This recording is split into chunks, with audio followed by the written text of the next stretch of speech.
The air in the command briefing room at Naval Special Warfare Advanced Training Command was thick with the scent of stale coffee and self-congratulation. It was an atmosphere Anna Petrova recognized instantly. She stood at the back, a civilian in a simple black polo shirt and functional trousers. Her presence a muted gray note in a room saturated with digital camouflage and polished brass. She was here as a curriculum analyst from NAVSP-CWARCOM, a title so bland it was practically camouflage itself. Commander Valerius, a man whose jaw seemed permanently clenched to advertise his own intensity, paced before a massive flat screen displaying training metrics. The graphs all trended sharply upward. Faster completion times, higher pass rates, lower attrition in the final phases. To an outsider, it looked like a triumph of efficiency. To Anna, it looked like a carefully constructed lie. The numbers speak for themselves, Valerius boomed, his voice echoing slightly in the sterile space. He gestured at the screen with a laser pointer. We are producing harder, faster, more lethal operators than ever before. We have streamlined the pipeline, eliminated the fat, and instilled a warrior ethos that begins on day 1 inch. He paused, his eyes sweeping the room, and they snagged on Anna. His gaze was a physical weight, dismissive and probing. He hadn't read her file beyond the cover sheet. He saw a woman in her late 30s, with hair pulled back in a severe knot and a face that gave away nothing. He saw a bureaucrat, a box checker. We have a visitor today, he announced, a thin smile playing on his lips. Ms. Petrova, from Coronado. She's here to audit our successes. The word audit was delivered with the same enthusiasm one might reserve for root canal. A few of the junior officers, a pair of lieutenants flanking the commander, smirked in unison. They were young, eager, their confidence borrowed wholesale from their commanding officer. Valerius turned to the taller of the two, Lieutenant Evans. Evans, you're on liaison duty. Get Ms. Petrova whatever she needs. A chair, a bottle of water. Make sure she has a good view from the observation deck. Don't want her breaking a nail. The joke landed with a ripple of quiet laughter. It was a casual, reflexive dismissal, meant to put her in her place, to mark her as an outsider, a soft civilian in a hard world. Anna's expression didn't flicker. She gave a slight, almost imperceptible nod. She had been in rooms like this before, listening to men like Valerius. They were always the loudest right before everything went wrong. Evans, puffed with the importance of his trivial assignment, approached her. Ma'am, he said, the title of formality stripped of respect. If you'll follow me, I can get you situated. He led her from the briefing room, his footsteps crisp and self-assured on the polished concrete floor. He walked her to a small, glass-walled office overlooking the primary training complex. A sprawling expanse of concrete, steel, and water known colloquially as the grinder, it housed the massive dive training tanks, the obstacle courses, and the shoot houses. This should work for you, Evans said, gesturing to a small desk and a rolling chair. You'll have a clear view of most of the evolutions from here. Let me know if you need anything. Coffee, a timetable. He was already turning to leave, his duty discharged. I'll need full access to the training logs, Anna said, her voice quiet but clear. Past 6 months. All data sets, incident reports, equipment maintenance schedules, and medical summaries. Evans stopped, a flicker of annoyance crossing his face. This was more than fetching coffee. That's a lot of material. Most of it is classified. My credentials are in the system, Anna replied, her tone unchanged. Sent over this morning. They grant me full level 4 access to all training command materials. He hesitated, thrown off balance by her calm certainty. I'll have to confirm that with the commander. You do that, she said, turning her attention to the window. Below, a class was beginning a pool competency evolution. Trainees in full scuba gear were lined up at the edge of a deep, dark pool, their instructors barking orders. And Lieutenant? I take my coffee black. Evans stared at her back for a moment, a knot of irritation tightening in his chest. He left without another word, the sound of his retreating footsteps sharp and angry. Anna watched the men in the water. She wasn't looking at the group. She was watching individuals. She saw the subtle tremor in one trainee's hands as he checked his regulator. She saw the slight list in another's buoyancy, a sign of improper weighting. She saw an instructor, impatient, slap the side of a trainee's helmet to get his attention, a shortcut that broke protocol and could disorient a diver under stress. Small things, tiny cracks in the foundation, but she knew that in the world these men were training for, tiny cracks were how the ocean got in. They were how people died. For the next 3 days, Anna became a ghost. She sat in her glass-walled office, a laptop open in front of her, but her real work was in observation. She watched evolutions from dawn until long after dusk, her eyes missing nothing. She saw the forced marches where trainees were pushed past the point of endurance, their staggering gait a prelude to stress fractures and heat exhaustion. She saw instructors, mimicking Valerius's aggressive posture, screaming corrections that were more about intimidation than instruction. The data logs she had requested confirmed her observations. On the surface, Valerius's metrics held up. The course was faster. But underneath, the secondary data told a different story. A 200% increase in training-related injuries classified as minor, a spike in equipment failures during high-stress drills. Near misses, incidents of oxygen toxicity, uncontrolled descents, breached safety parameters, were being systematically logged as trainee error and filed without further investigation. It was a command climate of high risk with all accountability shifted downward.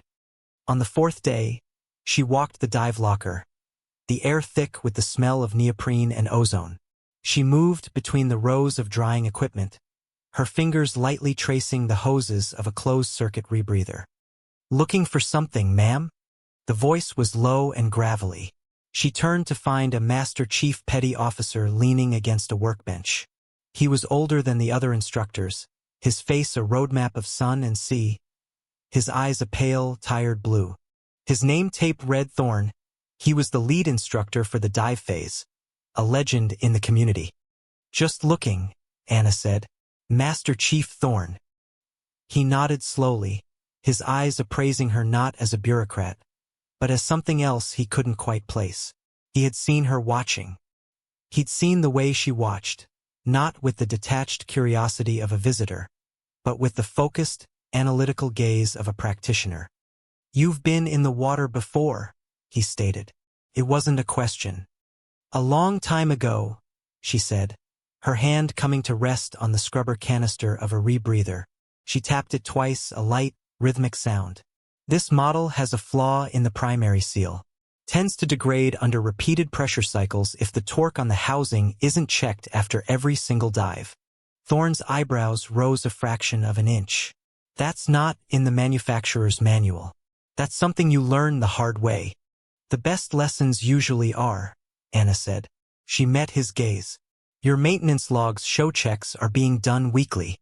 "Commander's orders," Thorne said, his voice flat, streamlining the process. "He says daily checks are redundant, waste man-hours." A silence settled between them, thick with unspoken agreement. They both knew that in diving, redundancy was life. Streamlining was a sanitized word for cutting corners. "That boy in the pool yesterday," Anna said, her voice dropping lower. "The one Evans was running through the mask and snorkel recovery drill. He was hypoxic. Another 30 seconds and he would have blacked out." Thorne's jaw tightened. "I saw it. I logged it. And the report will say trainee failure to follow instructions. And it will be filed away," Anna finished for him. He looked away, out toward the dark water of the training tank. "The commander has a vision for the program. My job is to execute it." The words sounded hollow, rehearsed. He was a man caught between his experience and his orders. "A good NCO's job is to protect his people," Anna said quietly, "especially from bad visions." Before Thorne could respond, Lieutenant Evans appeared at the entrance to the dive locker. "Ms. Petrova, the commander wants a word." Valerius was waiting for her in his office. It was a large, immaculately tidy room, decorated with memorabilia from his own career, paddles, plaques, a framed photograph of him shaking a politician's hand. He was standing behind his desk, holding a printed summary of her data requests. "For 100 gigabytes of data," Valerius said, dropping the paper onto his desk. "Maintenance logs, medical reports, psych evaluations. Forgive me for asking, Ms. Petrova, but are you writing a novel?" "I'm conducting a thorough analysis, Commander," she replied, her posture relaxed, her hands clasped loosely behind her back. "My program's success is not a matter for analysis," he shot back, his voice sharp. "It's a matter of record. The numbers are clear. We are making warriors." "Your injury rate is also clear," Anna countered, her tone even. "So is your equipment failure rate. You're pushing men and gear past the breaking point. You're mistaking attrition for selection." Valerius's face darkened. He leaned forward, his hands flat on the desk, a predator staking his territory. "Let me be clear with you. I know why you're here. Some admiral in Coronado is worried my methods are too aggressive. They sent you, a civilian bean counter, to find some procedural infraction you can use to rein me in, to dilute the training, to make it softer." He circled the desk, closing the distance between them. He was a good 6 inches taller than her, a physically imposing man used to using his size to dominate. "You spend your days behind a desk, looking at spreadsheets," he hissed, his voice low and contemptuous. "I live this. I forge men into weapons. You have no idea what it takes. You see risk. I see a crucible. You see injuries. I see the price of excellence. So you can take your analyses and your concerns and you can file them away because you are a tourist here. Do you understand me?" Anna held his gaze, her own expression unreadable. She didn't flinch, didn't react. Her stillness seemed to infuriate him more than any argument could. "I understand," she said. "Good," he snapped, turning his back on her in a clear gesture of dismissal. "Evans will see you out." As she walked back to her temporary office, Anna could feel the pressure in the atmosphere of the base. It was in the hushed conversations between instructors that stopped when she approached. It was in the exhausted, haunted eyes of the trainees. It was in the arrogant stride of the junior officers who mirrored their commander. It was a system under immense strain, held together by one man's ego. And she knew, with a cold certainty, that it was going to break. The crisis arrived 2 days later, delivered by a low-pressure system barreling in from the Pacific. It was the final evolution of the current training cycle, a full mission profile exercise. A nighttime combat dive from a submersible, a 2-mile underwater transit, and a simulated raid on a coastal facility. It was the culmination of months of brutal training. The weather forecast had shifted dramatically. What was supposed to be a moderate swell was now a full-blown storm warning, with gale-force winds and dangerously high seas. The sky had turned a bruised, sickly purple-gray. Rain was already lashing against the windows of the command center. Inside, the atmosphere was tense. The command center, or the pit, was a tiered room filled with monitors displaying everything from meteorological data to the live biometric feeds of the dive team. Valerius stood at the center of it all, a king surveying his domain. An admiral's aide, a quiet, observant captain named Harris, stood off to one side, his presence adding another layer of pressure to the proceedings. Master Chief Thorne approached Valerius, his face etched with concern. "Commander, the sea state is well outside safety parameters. The current is running at 4 knots and the chop will make extraction nearly impossible. We need to scrub the mission." Valerius didn't even look at him. His eyes were fixed on the tactical plot. "The enemy doesn't care about the weather, Master Chief. Neither do we. This is the perfect test. Pressure. Real-world conditions. This is what separates the men from the boys." "Sir, this isn't a test. It's an unacceptable risk," Thorne pressed, his voice tight. "We're sending them into a washing machine. Visibility at the insertion point will be 0. If someone gets into trouble, they'll deal with it." Valerius cut him off, finally turning to face him. His voice was laced with menace. "That's what we've been training them for. Or has all your experience made you soft, Thorn? We make men here, not excuses. The mission is a go. He said it loudly, for the benefit of everyone in the room, especially Captain Harris. It was a performance of strength, a declaration of his command philosophy. Thorn stood his ground for a moment, a muscle working in his jaw, then gave a single rigid nod and walked away. He passed Anna, who was standing near a secondary comm station, and their eyes met for a fraction of a second. His expression was grim. He had done his duty by objecting. Now he would do his duty by trying to keep his men alive. The dive team launched. 8 men, encased in black neoprene and loaded with gear, slipped into the churning, inky water from the submersible. On the screens in the pit, their biometric icons, 8 green hearts, began their slow crawl toward the objective. For the first 20 minutes, everything seemed to be proceeding as planned, if slowly. The team was fighting the current, their heart rates elevated but stable. Valerius paced, radiating confidence. "See, Thorn?" he called out across the room. "Textbook." Then the first icon blinked from green to yellow, then red. "Sir, we have a problem," the comms operator said, his voice suddenly strained. "Diver 4, call sign Reaper 4. His heart rate is spiking. CO2 levels are critical." A burst of static-laced shouting erupted from the speakers. It was the dive team leader. "Tangled? Debris field. Can't get him loose. Reaper 6 is with him. Current is pushing them. Need." The transmission dissolved into a screech of static. Then another icon, Reaper 6, went red. The pit plunged into controlled chaos. Valerius began barking orders, his voice tight with a rising panic that belied his earlier bravado. "Get me a direct link. Where's the safety boat?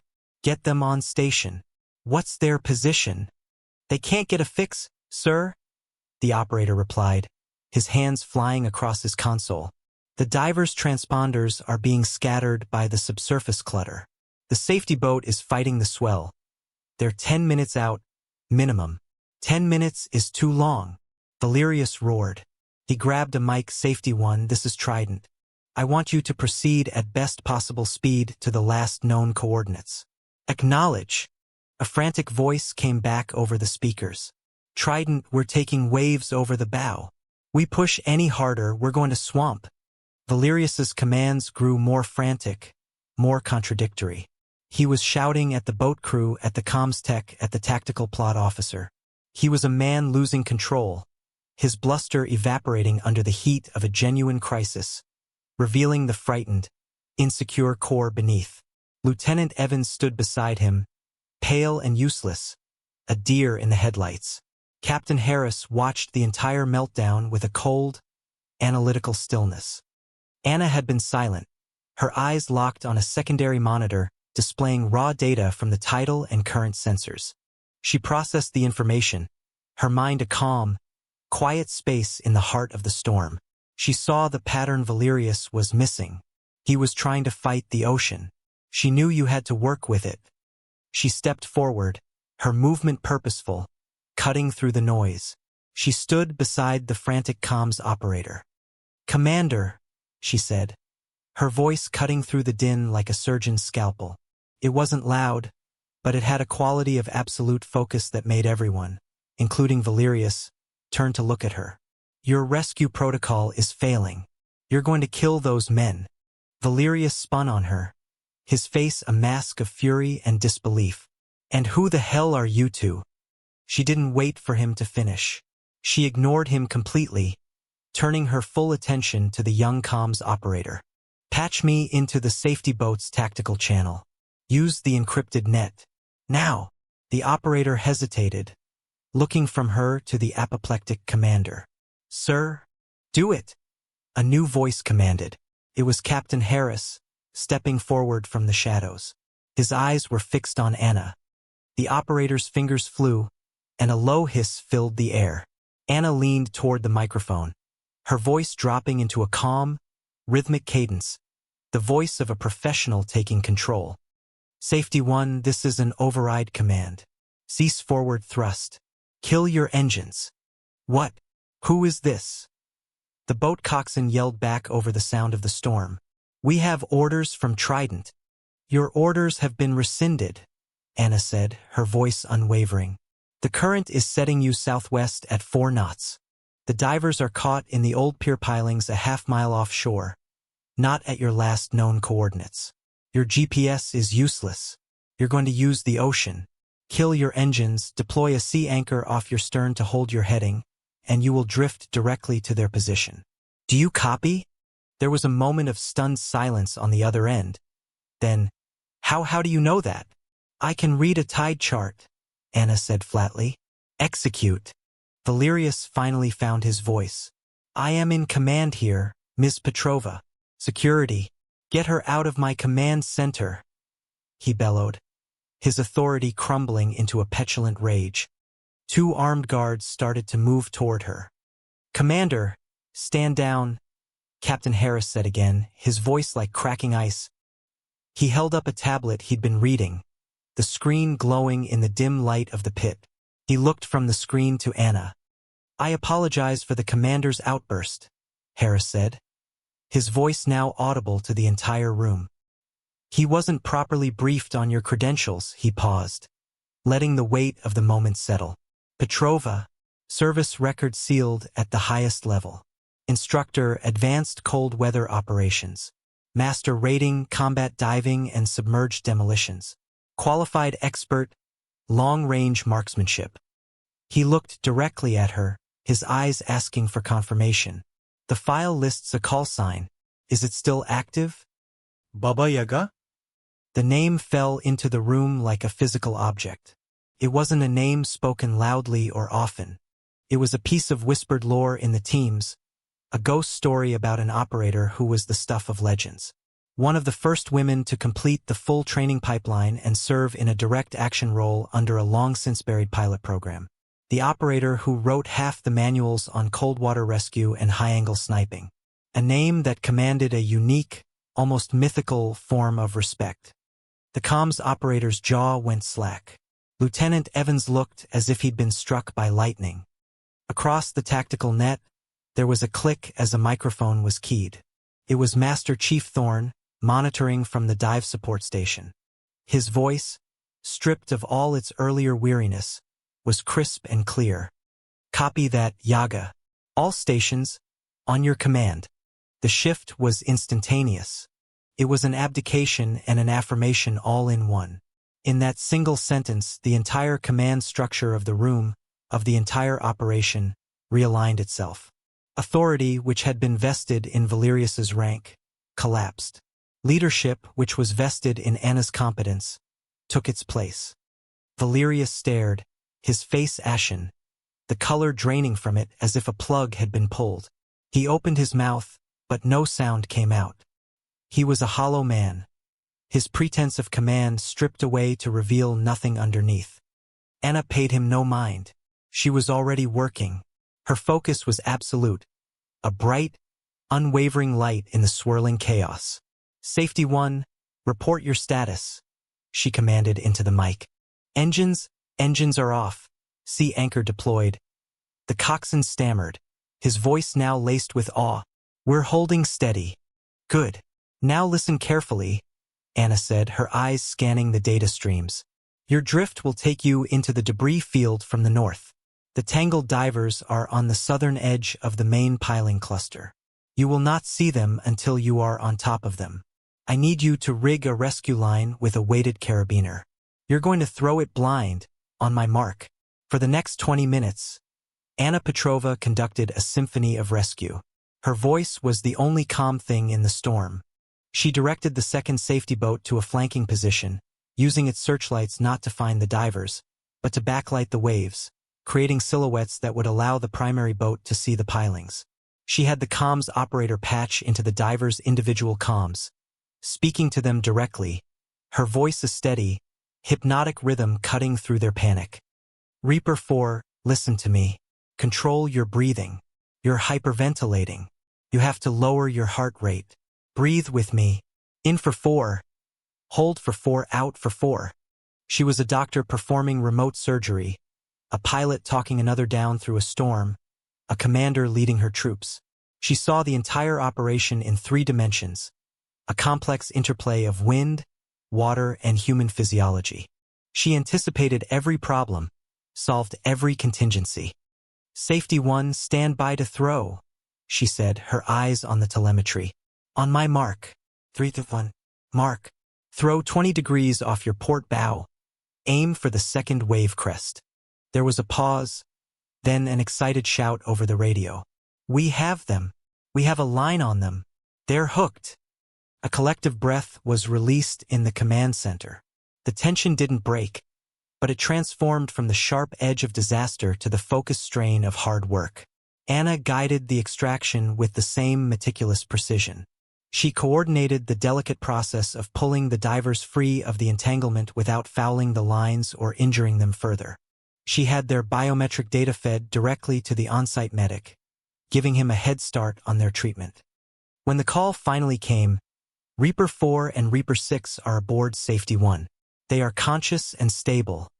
The silence in the pit was profound.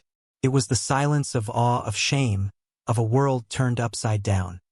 Valerius had sunk into his chair, a deflated effigy of command. Lieutenant Evans was leaning against a console, his face buried in his hands.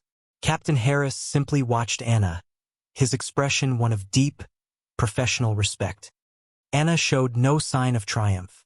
She switched off her microphone and stepped back from the console, her part in the drama finished. She looked over the readouts one last time, ensuring the boats were on a safe course back to base and the divers' vitals were stabilizing. Then, without a word to anyone, she turned and walked out of the command center. The sound of her steady footsteps was the only sound in the room. Hours later, the storm had broken. The pre-dawn sky was a wash of bruised purple and delicate gray. The base was quiet, the adrenaline of the night's events having subsided into a deep, pervasive exhaustion. Captain Harris found Commander Valerius in his office. The man hadn't moved. He was staring at the polished surface of his desk, at the reflection of a man he no longer recognized. Harris didn't need to say much. The investigation would be a formality. Valerius's career was over. His command had failed its most fundamental test, and it had done so in front of a witness with the power to make it stick.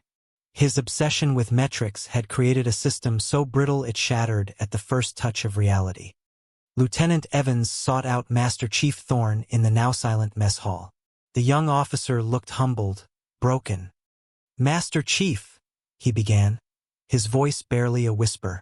I was wrong. About everything." Thorne took a slow sip of his coffee, his pale eyes studying the lieutenant. "Yes, you were, sir," he said without malice. "The commander taught you what he thought strength was.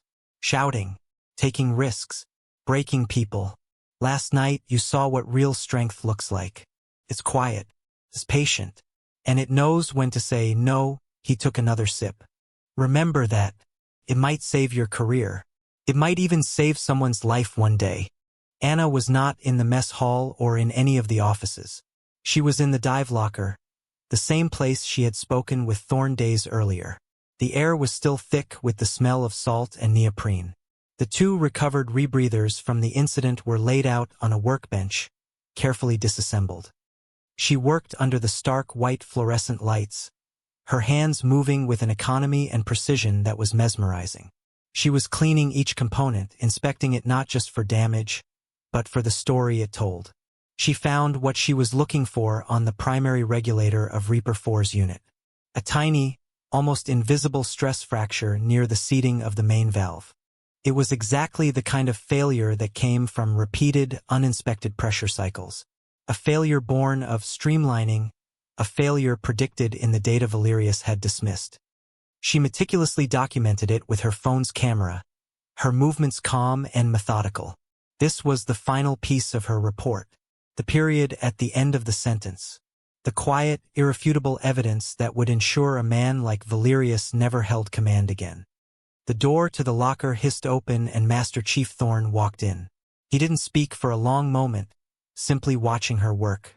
He held 2 heavy ceramic mugs of black coffee. He placed one on the workbench beside her, the sound a dull clink in the quiet room. Figured you could use this, ma'am, he said. The ma'am was different now. It wasn't a placeholder for a name he didn't know. It was earned. It was a mark of the highest respect an NCO of his standing could offer. Anna paused in her work and picked up the mug, her fingers wrapping around its warmth. She looked at Thorne over the rim. "Thank you, Master Chief."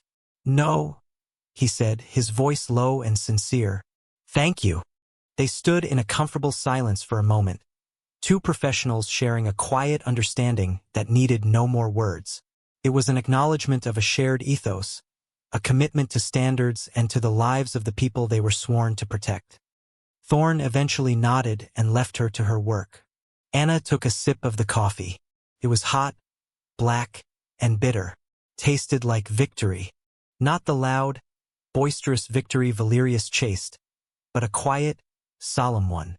The victory of competence over arrogance, of integrity over ambition. She finished her inspection, cleaned her tools, and packed the components into evidence bags. She compiled her report on her encrypted laptop, attaching the photos and cross-referencing them with the maintenance logs she had downloaded. Her language was precise, technical, and devoid of emotion. It was a clinical dissection of a systemic failure. When she was done, she transmitted the file directly to the Admiral's office at NAVSP-CWARCOM. Her job here was finished. She slung her simple black backpack over her shoulder and walked out of the dive locker. The first rays of the rising sun were cutting across the grinder, casting long shadows from the obstacle courses. The air was clean, washed by the storm. She walked toward the main gate, her posture straight, her pace unhurried. She didn't look back. She was a ghost again, leaving nothing behind but a hard lesson and the quiet, enduring weight of her professionalism.